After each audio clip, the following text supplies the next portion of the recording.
Hey all, Chris with Rockin' a Farm.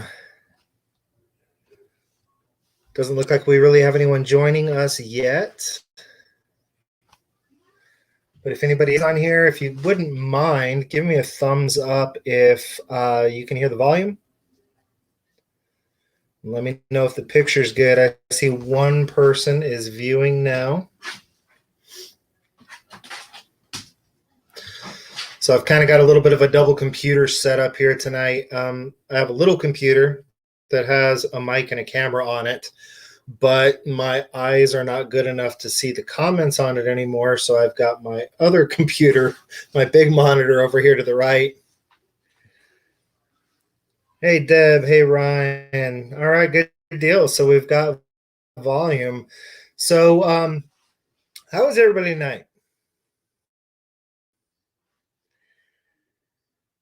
We have been behind the gun on so many things for so long, and now it seems like everything has kind of fallen into place all at once. And man, y'all, I have just not had a whole lot of time to get any filming done to put on the regular YouTube channel. So I just figured I can free up an hour for the evening and then chit chat a little bit and catch people up on what we've been doing for the last week or so, and also give people some insight behind some of the things that we've got going on right now.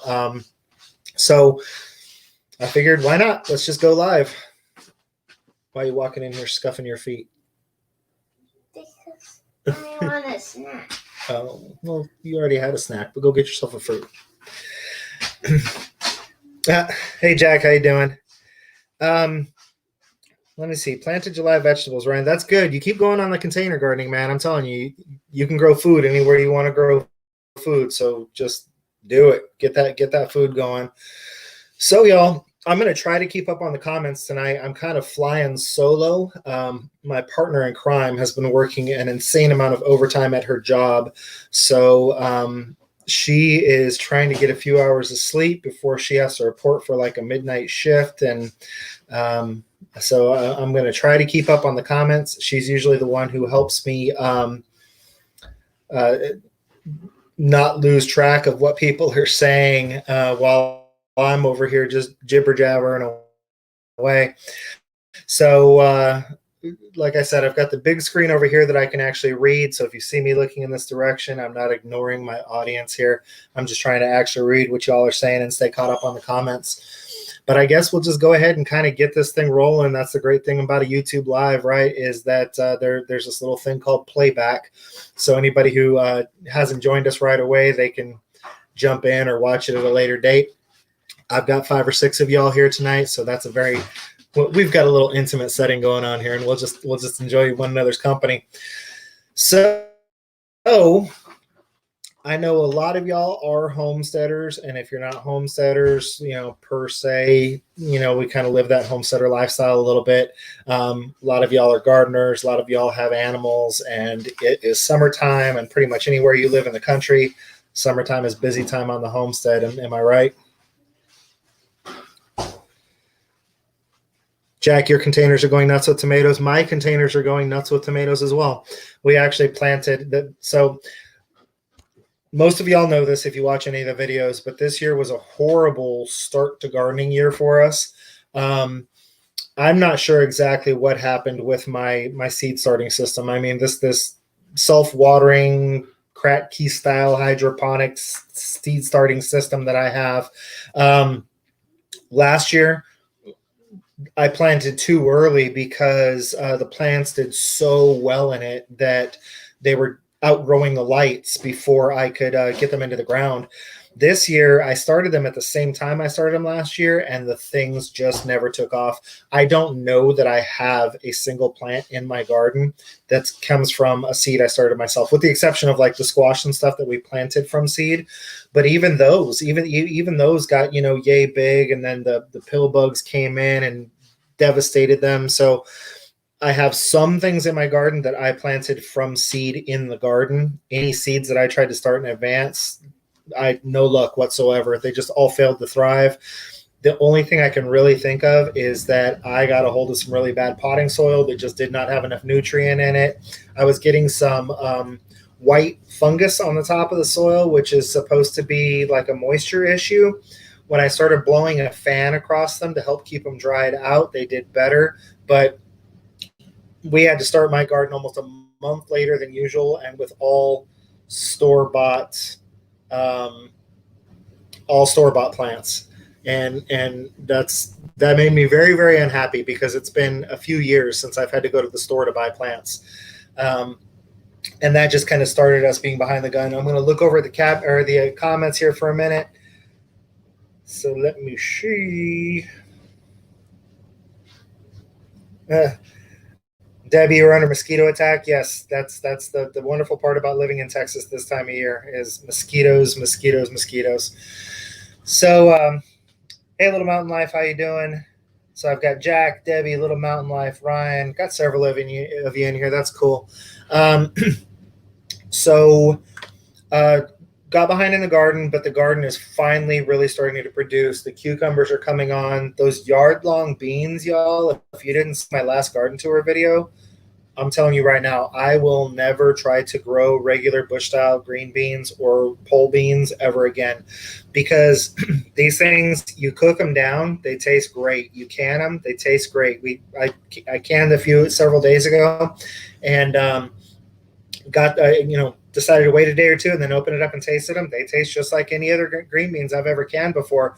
But the difference is when one bean is 36 inches long and you cut that into like 2-inch strips, it's the equivalent of like 18 other beans, basically, you know what I mean? And that's the big thing with green beans is that if you want to can, you have to plant a ton of green beans. I mean, you got to have 40, 50 bushes. If you just want enough to grab some in the evening and throw them in a stir fry, then you're good to go. But these yard-long beans, I can go out there every night and harvest enough to can like maybe 2 quarts of green beans. And typically, like if we're going to the store and buying green beans, that's what my family would eat is like 2 cans of green beans, the 15-ounce cans. So 1 quart size jar is perfect. That's what we eat in a meal. So, I mean, if I'm going out there every night and getting like 2 of those, what I'll usually do is I have a drawer in the fridge that's just for them. I'll get 2 or 3 nights worth and then get them all cut up, and I'll can about 6 quarts of green beans. So just since those started coming on, I've got 10 quarts of green beans put up, and I just started canning, I want to say like last Thursday. So those yard-long beans are awesome. Plus, I can grow them up on a trellis. They hang down, makes them easy to pick. They don't get lost in there. So, y'all, yard-long beans. If you got the space to grow, a vine-style bean, there's several different kinds. There's like the Chinese noodle bean. They come in like pink and purple and green, and they're awesome. So let me see what else. Squash is starting to come on. Cucumbers are coming on. Getting lots of peppers out of the garden.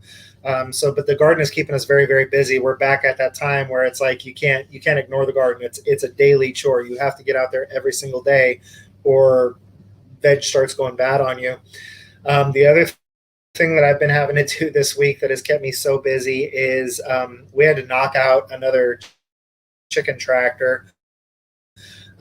Lumber prices are still outrageous, but we had an opportunity arise to bring in it's about a 1.5-year-old flock that's already breeding and proven and true of lemon cuckoo English Orpingtons, and that's kind of what we're doing here on the farm right now is trying to get several color patterns of the English genetics of Orpingtons and start breeding them for the sale of fertilized eggs and possibly day-old chicks or pullets.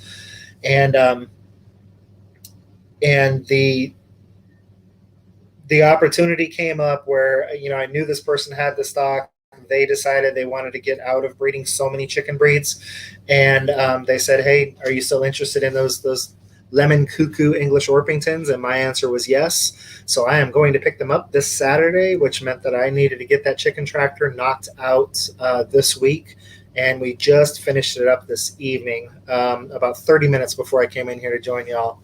So, it's always a lot of work. It keeps us really, really busy. I mean, we've got, all of the livestock. And I'll talk to you a little bit more about the breeding and stuff in a second, but that's what has kept me so busy, is having to build chicken tractors, having to take care of the animals that are here, still working that full-time job, and the garden just starting to really set off. You throw 4th of July in there, and I couldn't set aside 10 minutes to film anything this week. So here we are. Let's see what everybody's saying here.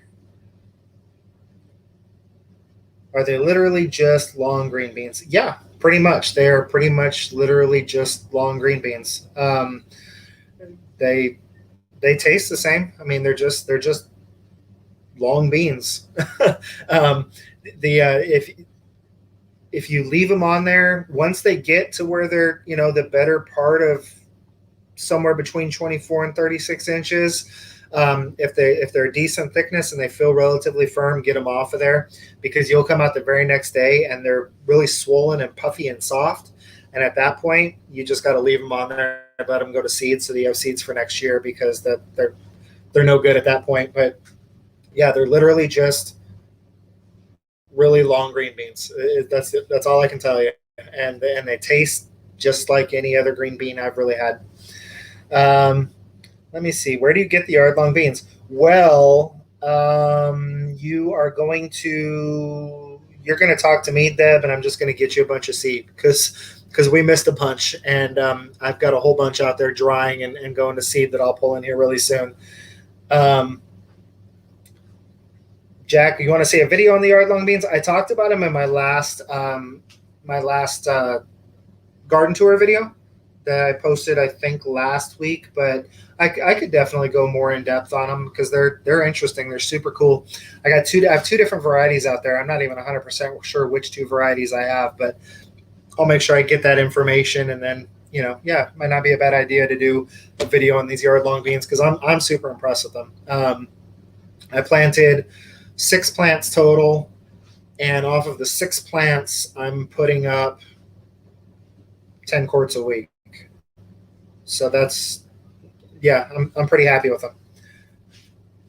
Oh, let me see. I was watching that before I came in here. I didn't get the whole thing done. Aha. Well, I talked about them briefly kind of right at the end, because that's the coolest. I always save the coolest thing in my garden, and that's the coolest thing going on in my garden right now. So I saved that for last. As far as the chickens go, y'all, right now I have more chickens than I know what to do with. My wife and I made a big purchase at the beginning of the year. We picked up the GQF Sportsman 1502 incubator. This is like one of the big daddies of incubators. It's a cabinet incubator. You can really rock out some eggs. I mean, if you wanted to, you could hatch, 60 to 70 chicks a week, every single solitary week, consecutively, one right after the other. Hey there, Dana. We really looked at it as kind of like an investment in the farm type of thing. I don't think we're going to have to sell a whole lot of chicks to kind of get it to pay for itself. And then it's just something that we have going on. So the first thing that we did, because we had this new cabinet and we were just like, oh yay, we have to stick some eggs in it because we're going to die if we don't. We were at the auction and I picked up 5 dozen of the Diamond Jubilee English Orpington eggs that were being sold at the auction. We put the 5 dozen eggs in there, and I thought we had relatively good success. Out of the 5 dozen eggs, I think like a dozen were fertilized. And out of the 48 that we put in there, we ended up getting 25 chicks, and out of the 25 chicks, like 20 survived. And then we've lost 3 more since then because those little boogers were scratching around the walls in the barn and actually kind of dug a little hole to where they were getting out of the barn. And at that point, I think they became doggy snacks. I'm not 100% sure. So I had to go through and plug holes around the barn where the chickens had been digging out. but so that was our first experiment. What we're going to do with those, I've got a breeding set of Diamond Jubilee English Orpingtons out on pasture already, and I'm going to get another basically breeding set going here, and then that way I have two completely different sets of genetics, and I can sell breeding pairs. At the auction that we go to regularly, a breeding pair of Diamond Jubilee Orpingtons that are right around 6 months old sell for not even 6 months old. We're like 4.5 or 5, 16 weeks or so, 16 to 18 weeks. A breeding pair sells generally goes for about $80. So you're getting $40 a chicken, and that's at auction. That's not even private sale. So we like the idea of having the two different genetically diverse breeding sets to be able to sell these unrelated breeding pairs at auction. The next thing that we did with that incubator is that a friend of mine lives about an hour from here. He had a little mishap on his farm when the kids went out to feed the chickens. They forgot to turn the charger back on for the electric netting around the chicken yard, and a coyote got in, and he went from like 100 and something chickens down to like 6 in one evening. And I don't know if y'all have coyote problems where you're at, but the coyotes crack me up, man, because you'd think they'd go in and have themselves a big old feast, but they really don't. They go in and eat a couple, and then they just kill all of the rest and leave their dead bodies on the ground. So he came out to the chicken apocalypse of dead chickens everywhere, and really could only figure out that maybe like 3 or 4 were actually gone. So what we did is we took our barnyard mix, hold on for a second, y'all. Boys. We took our barnyard mix of chickens, which, I mean, my 3 roosters are like, I've got 2 that are like hybrid roosters. You know, they were like our original flock from Tractor Supply. And then I've got 1 rooster that looks like he's like an American, but so those are the 3 roosters that we have right now. And then in the flock, there's like cream leg bars, buff Orpingtons, cuckoo Morans. It's a mixture, y'all, to say the absolute least. And so we just started collecting our daily eggs, our eggs that we eat, and I collected them for a week straight, and we threw like 86 eggs in the incubator and ended up with 67 over to this friend of mine because that was all his brood handle. But that means that I've still got 27 barnyard mutt mix chicks here that I don't really need. I talked to him, and he said that he was moving those 27 out of his brooder, and that, you know, since these ones are the same age, they're going to be, 2 weeks old at that point. And so he's coming over this weekend. He's going to go ahead and take the other 27. So that gets them out of here because I just really don't need them right this second. But it was really, really cool to find out that if I need more chickens for my egg flock, all I've got to do is throw some eggs in the incubator, and I've got new chickens for my egg flock too. So yeah, right now I've got a brooder out in my grow out area with 27 chicks in it. I've got 17 like 8-week-old, that awkward, gawky teenage stage of chicks running around in that area. I've got my 36 chickens that are in the my egg flock, and then I've got the 16 chickens that are out on pasture. We're bringing in another 8 chickens this weekend. That's yet another breed. The chickens that we're breeding right now are Diamond Jubilee Orpingtons and Silver Lace English Orpingtons, and then we were breeding the Lemon Cuckoo English Orpingtons. So 3 really cool patterns. We can do some experimenting and play around a little bit with what happens if you put one rooster over a different color pattern and just have a good time with it. But our thought process on that is that it's going to be an income source, probably primarily hatching eggs, because for these specialty breeds of Orpingtons, it is not unheard of at all for you to be able to do like $40 to $60 a dozen for some of these hatching eggs, and that includes shipping. There is some shipping costs, pretty good shipping cost that comes with hatching eggs, because you're talking about like $15 just in packaging material to make sure that the eggs make it there okay. $15 to $20 in packaging material, and then you've got the actual shipping costs themselves.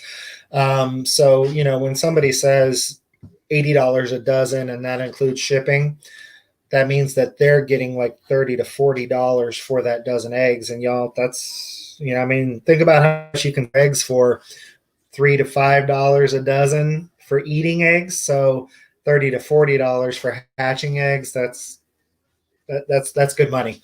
And then, as always, because I do things as hobbies, I'm the king of the undercut. So if everybody else is selling their hatching eggs at $30 a dozen, mine will be $25.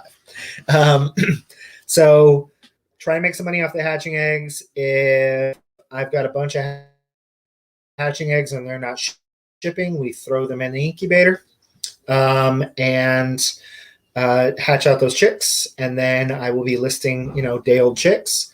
If the day-old chicks just aren't selling, we'll keep growing them out, and then they'll get to this kind of like 8-week-old stage where people who don't have brooders and stuff could then take a young pullet. And then obviously those are more expensive. We'll sell them as pullets. We'll kind of keep raising them and having them integrate into our breeding program. I can use them to replace chickens out in my egg flock because, I don't have to breed them. They lay perfectly edible eggs. So I can move them out into my flock, or if they get to be full size, I just don't have room for them. Well, Orpingtons are a big bodied bird. So, anything under a year, you're still looking at a tender bird. So when they get to be about 6 months old, then they go in the freezer if I don't have another place for them. So this is what we decided we would rather do than having like 30 or 40 Cornish cross here and having to have big slaughter days. I can just, if I've got too many roosters, if I've got too many hens, then they go in the freezer. So that's kind of the plan for the breeding chickens, is that they're going to be part of our meat program, and then also a breeding program where we can do several different stages. One of the things I'm really excited about right now is that we had one of our silver laced hens.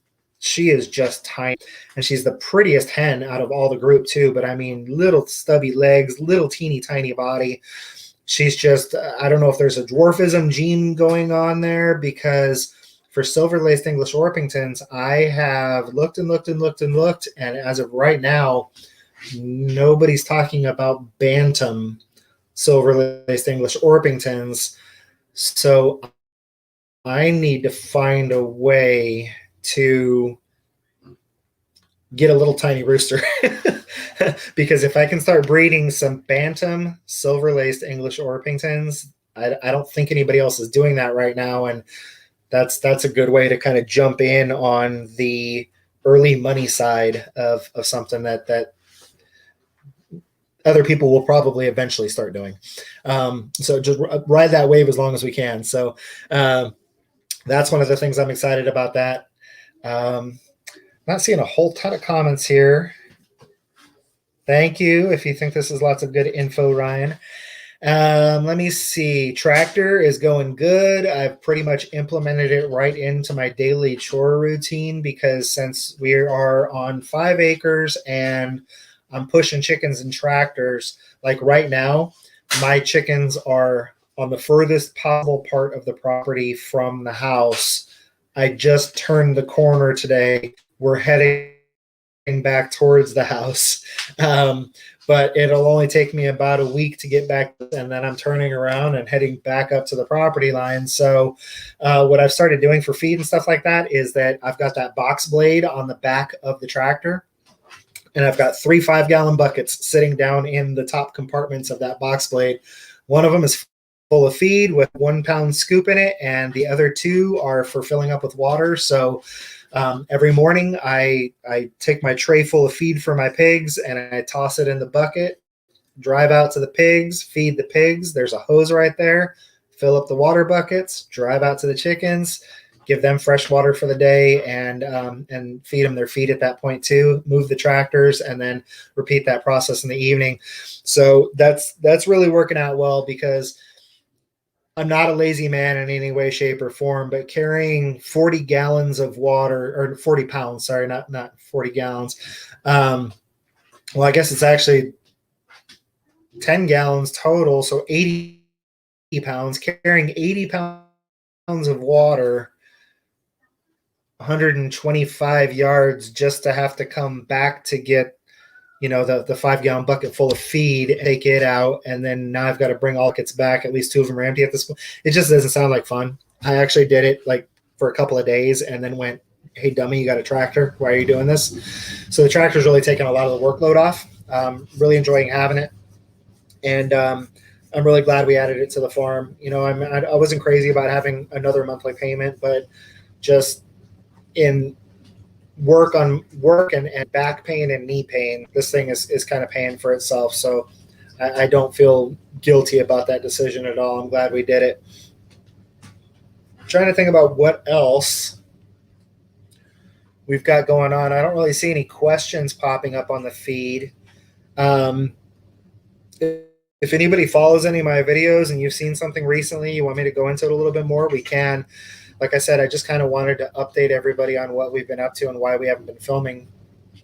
Let me see. This weekend we're going to pick up the chickens, and then this Sunday is auction. I should probably not go to the auction because I don't think I've ever been there and not spent money. But it's something we love doing as a family. So we'll be going to the auction on Sunday.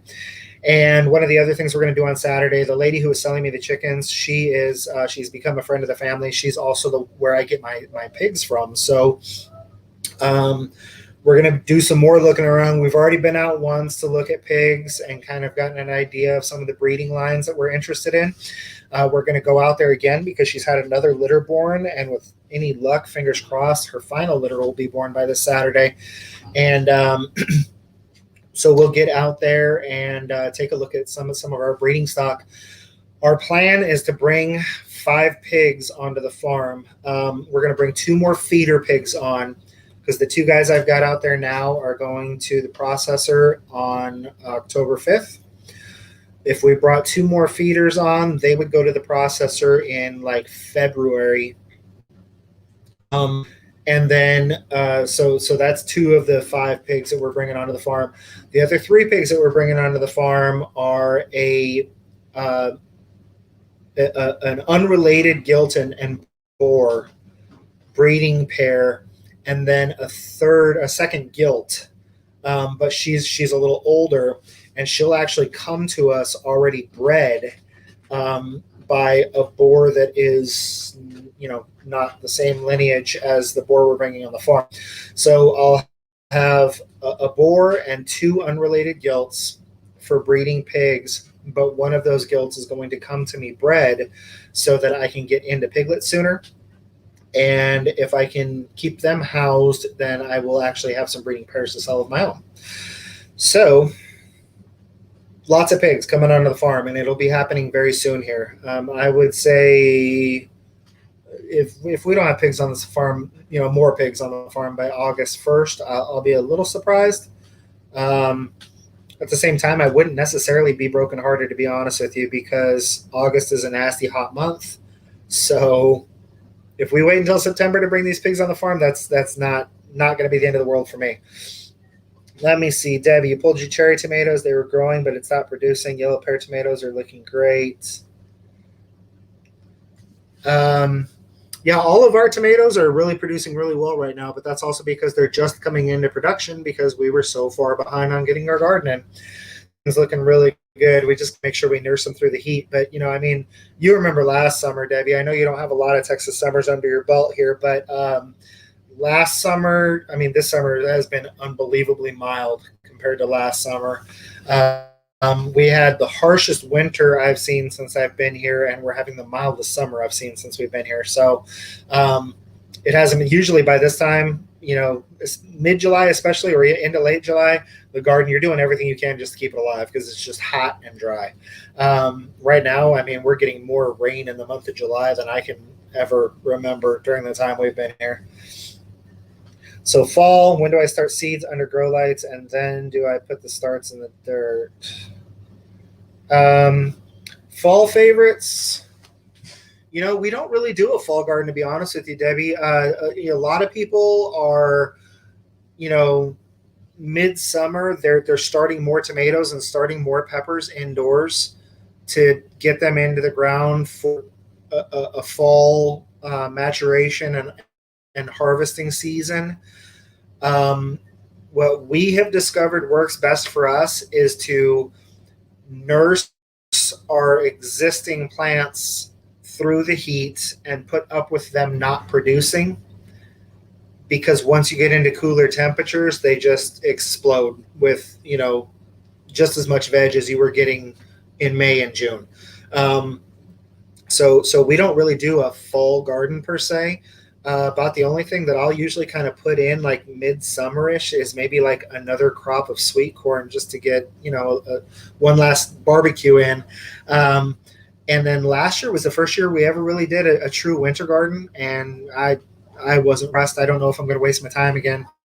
I like broccoli, but we didn't get a whole lot of broccoli before it all froze. Our Brussels sprouts never did anything for us.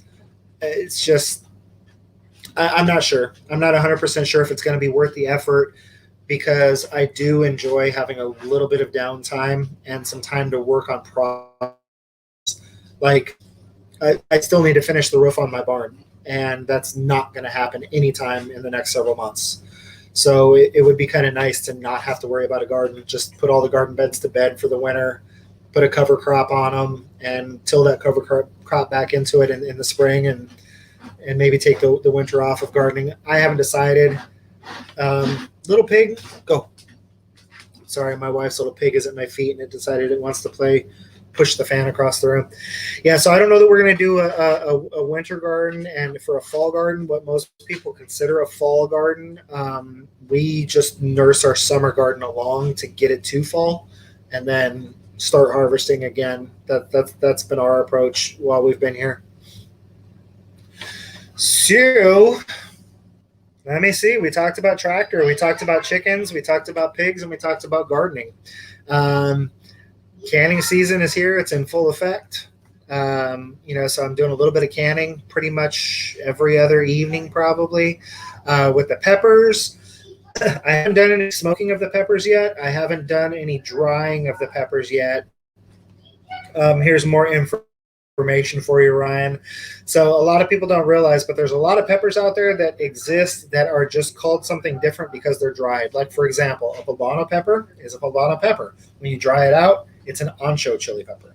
So if you take your jalapenos and you smoke them and then dry them, then you have chipotle peppers. Let me see. I think Anaheims are still called Anaheims. I'm not really sure. They're just called dried chili peppers. The Guajillo chili pepper, that comes from a pepper called the Mirasol chili pepper. So it's a Mirasol when it's fresh flesh, and then it's a Guajillo when you dry it. Guajillo peppers are a very popular dried pepper here in Texas, as well as the ancho, the dried poblano as well. So I dry a bunch of my peppers. I smoke and then dry a bunch of my peppers, and then I'll also roast, peel, and shred up and dice up. And I haven't actually ever, I usually just throw them in little baggies, so, single-size servings, toss them in the freezer. I haven't actually ever tried like taking your 4-ounce jars. I want to, though, because it's like you go to the store and you get those little cans of diced green chilies.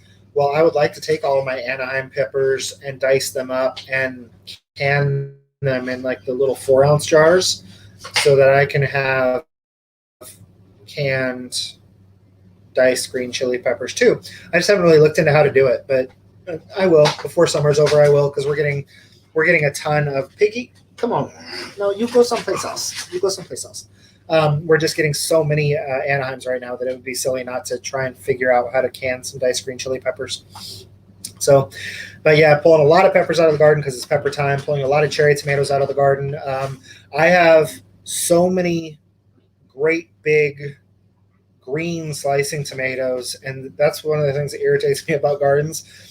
These things are loaded down with giant green slicers, and that means that they're all going to stink and ripen at once, and I'm going to have way more than of these slicers than you could ever eat on a million sandwiches. And obviously I can preserve tomatoes, but I really love my fresh slicing tomatoes. There's nothing better than that tomato out of the garden, a little salt on it. Like, don't even refrigerate it. It's still warm from the garden with a little salt. Best tomatoes in the world. Yeah, I mean, that's tomatoes are just kind of coming on for us. Like I said, we just got such a late start. So many people have been posting these huge harvest videos, or in places that are even colder than we are typically, have been posting these huge harvest videos and we're just barely getting to a place where we can post harvest videos. So, it is what it is. Sometimes you just have off years and off seasons. We'll try and figure out what went wrong, and hopefully we won't have the same problem next year's, right? Yeah, Ryan, Debbie is actually really close to us. She's not far from us at all, like 45-minute drive maybe. So her climate is almost identical to ours. And she has these amazing raised beds, and paid up for some really really good gardening soil to start her gardens with. So she a lot of what she does is a lot of the same stuff that we do, and then I mean, she's actually technically probably been gardening longer than I have, because I know back in her Phoenix house she gardened too, and we didn't garden back when we lived in Phoenix. So she's technically probably been gardening longer than we have. But when you move, you have to take everything you know about gardening and flip it on its head, because it just will not apply at the new place. So Debbie looks to us a lot for the gardening stuff, which I think is awesome, because for so many years I have looked to her for so many things. Yep. Yeah, the pepper jelly. And then I think, Debbie, didn't you make cowboy candy too? That my jalapenos. I need to plant more jalapeno bushes. I really do, because I like to put up maybe 10 of the gallon Ziploc bags in the freezer. I wash them really good, and I pop them off, and I throw them in a Ziploc bag, and I keep filling it until it's full, and then I toss them in the freezer. I like to put up about 10 bags in the freezer. And then with the jalapeno, I like to use jalapenos in my jelly, but what I'll do is I'll wait until the jalapenos turn red, and when I have a whole bunch of red jalapenos, then I'll make my jelly so that I can get a red jelly instead of a green jelly. And then so I like to put up as much jalapeno jelly as I can. And then cowboy candy, man, I actually haven't had any, because ever since I found out I had the beaties, and I've been working really hard to lose the weight and stuff, I've been staying away from the sugary, the jellies and all that kind of stuff. But cowboy candy, for those of you that don't know, it's candied jalapenos. And yes, it is as good as it sounds. If you don't think that sounds good, then I apologize for whatever happens to be wrong with you. But cowboy candy tastes good on everything. It's amazing on a turkey sandwich. It tastes really good on pepperoni pizza, or you can just sit there on the couch with a toothpick and just eat them all. So I like to put up a ton of cowboy candy. I like to roast a bunch of peppers. I like to dry a bunch of peppers. Those chipotles are awesome. Trying to figure out how I want to make my own adobo sauce so that I can do chipotle peppers in adobo sauce. That would be super cool. So peppers have a million ways you can preserve them. They really are pretty cool. With the tomatoes, we make so much salsa that we don't really usually put up a whole lot of like diced or stewed tomatoes, but I want to do more of that. I want to put up, where you do like garlic, basil, oregano inside the tomatoes, and now you've got tomatoes that are ready for spaghetti sauce. That would be good. Let me see what we've got going on here. I wonder what jalapeno and prickly pear jelly would be like. Well, prickly pear jelly is amazing. The jalapeno would just take the heat up. So I think that would be unbelievably good. And we're your Texas gurus. Well, that's good, Deb. We've been in Texas a little bit longer than you have, but I think you're doing just fine. I would say that square foot for square foot, your garden has probably outproduced ours 2 years in a row now. So you're You're doing just fine, Deb. You definitely. I don't think I have a whole lot to teach you, other than just giving you some pointers towards like where to buy things or stuff like that. Oh, that's right. You make cowgirl candy. I apologize that it's 2021, right? um, let me see. Oh, you haven't tried it yet? Crack one open right now. Like while we're in this live stream, go get a jar, try one, and then when I see like the oh my gosh and big letters come across the screen, I'll know that you tried it. The sugar, it tones down the heat a lot. I'm not saying they don't have a little zing, but it's like the jalapeno jelly. I mean, that doesn't burn your mouth off. I know you do kind of a mixed pepper jelly, which sounds really delicious, but we usually do straight jalapeno jelly here, and it, I mean, I serve it to all kinds of people on like cream cheese with some wheat thin crackers. So the sugar and the cooking too, I think, will tone that cowboy candy down. It's absolutely delicious. So y'all, let me see. We've been on live stream for about 40 minutes now. I do not want to go longer than about another 20 minutes. I'm kind of running out of stuff to chit chat about because I've given y'all the update. So unless y'all have something specific you want to talk about, or you've got a few more questions, we'll probably really kind of start the sign off process here. But no matter what, in 20 minutes, I've got a little guy that needs a bath, and then Jess will probably be getting up to go to work, so I want to help her get out of the house before I go to bed. So like I said, 20 minutes no matter what, and sooner if y'all don't have some questions.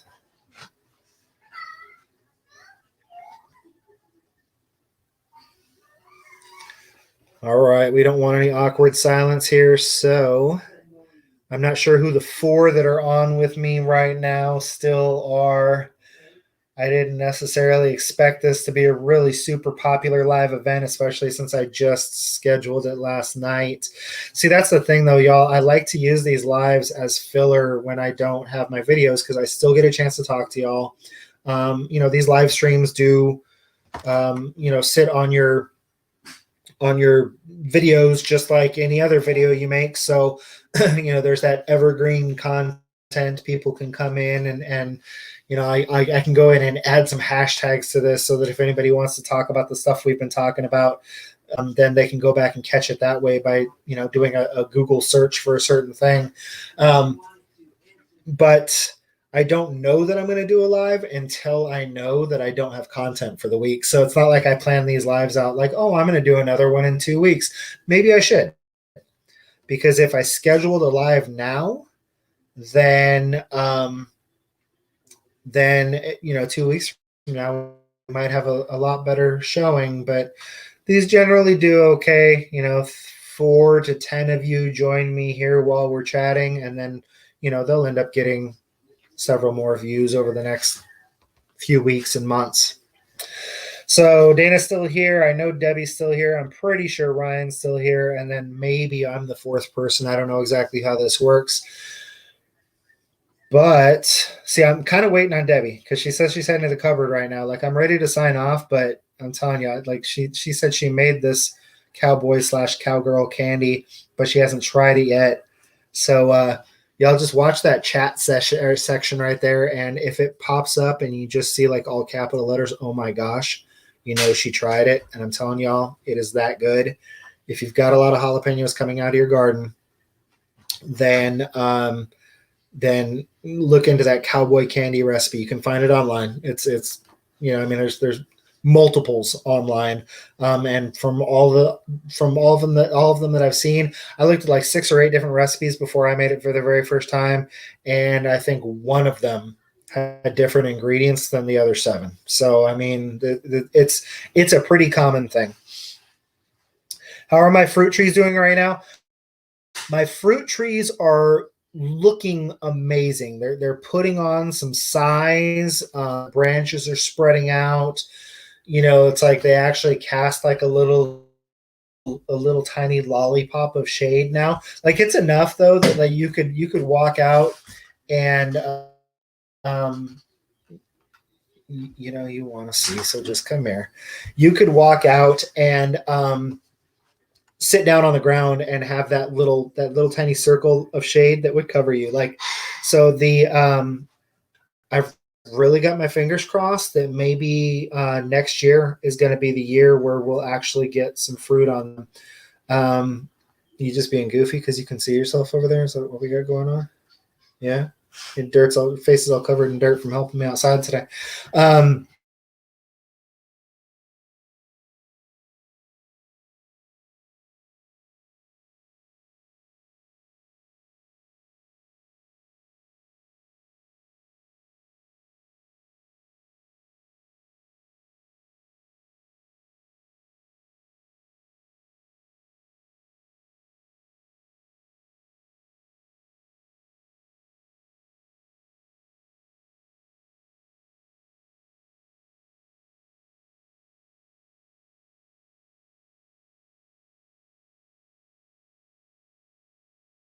He actually has it.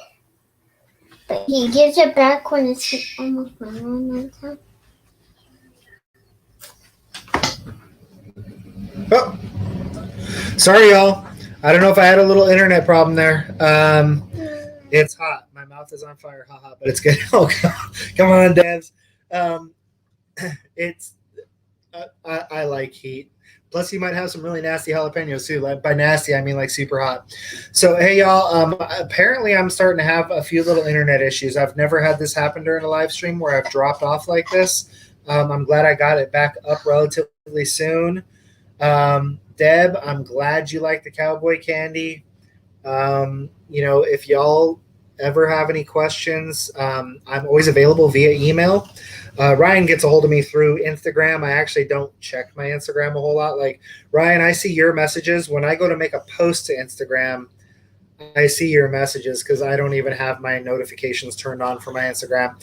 But email, Chris, no, it's not Chris. It's just Rockin' 8 Farm. So rockin8farm at gmail.com. Rockin8farm@gmail.com. You can always shoot me emails. Can you go? The baby. Just go. By my toe. Okay. Rockin8farm@gmail.com. You can always shoot me an email. I see my email every day. So if you ever have any questions, feel free to shoot me an email. Debbie, you've got my phone number, so you can just text me. But y'all, I'm glad we got together. I'm glad I got to talk about some of the stuff that's going on the farm. I enjoyed spending a little bit of the evening with you. And I guess until I see y'all again, it's been Chris with the Rockin' 8 Farm, and I want every single one of you to be happy and live healthy.